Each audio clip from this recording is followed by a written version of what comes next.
Right now, the CDC is trying to get a handle on a new health concern, monkeypox. Joining me now is 9 Health expert Dr. Payal Kohli. Good morning. Hi, good morning, Natasha. So what is monkeypox? You know, normally a virus we've had for quite a while, since the 1950s, but it's found usually in Africa.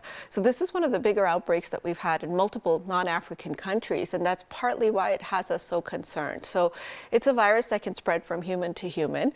Normally presents with fever, swollen lymph nodes, and then about 3 days into the virus, you start to develop a rash. It starts on your face and then kind of spreads all over your body, and that's where the word pox came from. And it's called monkeypox because they actually had an outbreak in lab monkeys in the late 1950s.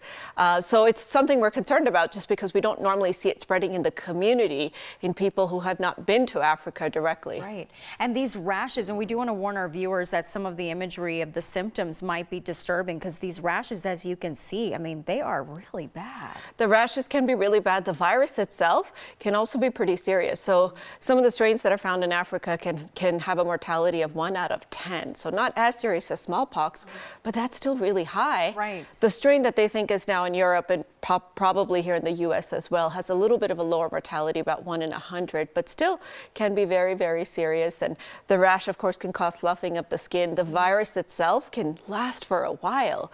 So you're talking 2 weeks. Some people can even have 4 weeks or longer of feeling ill. So how do you get it?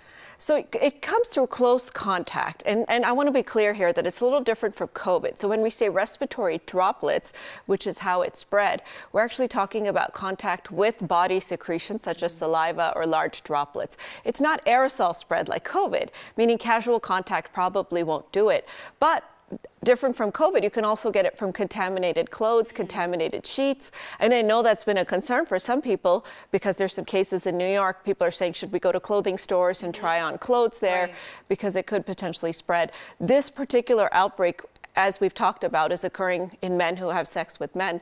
So we're wondering if something about the virus may have evolved, that it's become a little bit more sexually transmitted, or is it just a surrogate for having close contact with somebody else? So is there a vaccine for it? There is a vaccine for it, okay. And that's where it's a little different from COVID. So the smallpox vaccine actually protects against it quite well, and the smallpox vaccine can have lasting immunity, even though that goes down over time.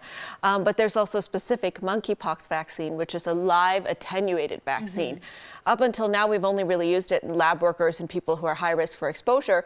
But a lot of health experts are saying that if we were to have an outbreak, we could contain it with something called ring vaccination, which means you vaccinate everybody who came into close contact with that person. I think the elephant in the room here is we're in the middle of a COVID pandemic that really went out of control. Is this something we should be concerned about? You know, it's starting to get our radar up just because most of us are naive to it. We have not been exposed to it, and it's spreading through community spread. But unlike COVID, and I think we're a lot less concerned about this, first of all, we have a vaccine that's effective. And second of all, it's a lot less transmissible. So you need close contact, prolonged close contact in order to get it. So hopefully we're catching the cases early. Hopefully they're not spreading without us realizing it. As long as we keep our guard up, wash those hands, and take the measures, we should be able to protect ourselves. Okay. Dr. Kohli, thank you. Let's check.